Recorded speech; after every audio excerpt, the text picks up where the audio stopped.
65 Pak, 65 di Jalan Mapodang. Perumahan apa ini? Kebakaran terjadi di Kompleks Pertanian Jalan Andi Mapodang, Kota Makassar, Sulawesi Selatan.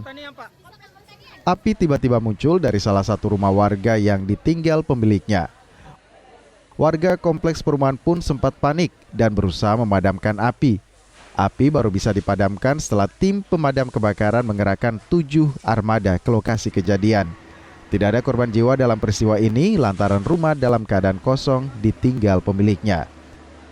Ini terbakar satu rumah yang ukuran 10 kali 15. Ya, pada saat kebakaran ini ada orangnya atau seperti apa, Pak? Untuk info sementara tidak ada orang di dalam rumah ini. Ada berapa unit pemadam, Pak? Kita menurunkan armada 7 unit.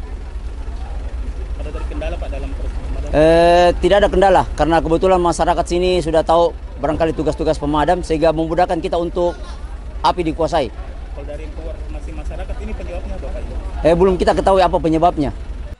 Penyebab kebakaran belum diketahui. Polisi dari sektor Tamalate lakukan penyelidikan. Arif Tirtanah, Kompas TV Makassar.